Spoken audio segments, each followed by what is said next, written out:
Hi, this is Tommy Pope, and this is how bad it's actually getting. It's Friday, but it's not the Friday I would normally get with you. That was a week ago. So I missed last week. I'm trying to catch up with you this week. Been a lot of things on our plate at the State House. I want to start though, this week was Memorial Day, and I was able to attend a service over in the York Clover area.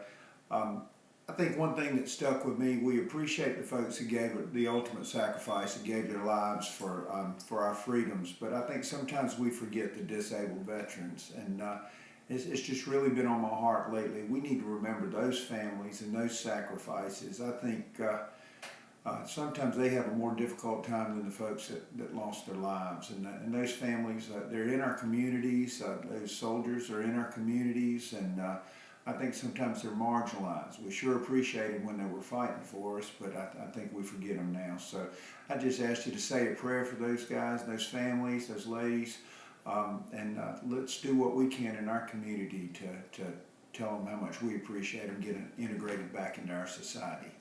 I'll get off my soapbox now and tell you, there's a load of things going on at the State House. We passed the domestic violence bill over from the Senate. We passed it this week.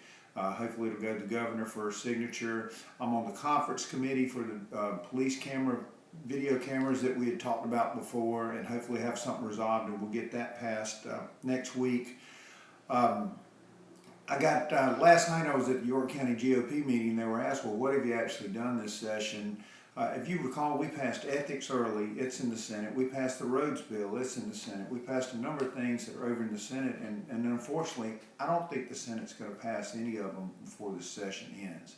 There may be a few of the small ethics bills that may come back. The roads bill, it's been in gridlock over there. There's been a filibuster, and I'm not sure it's going to come out this time. In the meantime, we do have some additional money. The BEA is estimated, and I've heard different numbers. We should know officially today, but I've heard different numbers. It may be 300, 400 million. I think we've got to apply that to roads. And that's not going to fix the gas tax problem because it's an ongoing funding issue with our roads. But I think if we have extra money, we need to put it toward this critical need. Coupled with that was in our legislation is DOT reform. And I've put a lot of thought into that. We can restructure how DOT operates at the top, but ultimately it's really going to come down to literally where the asphalt meets the road, all the way through the system, and how we manage that, how we let contracts, how we deal with the allocation of resources and funds there. So I think simply us giving it over to the governor, which is what our plan would do, it would let her pick the various commissioners, and then they would pick the director. That's going to be a part, but I don't think that's necessarily enough. I think we've got to have a top-down management focus and change on making that department efficient and making sure we're getting the most bang for our buck, especially if we're going to continue to pour those bucks into the system.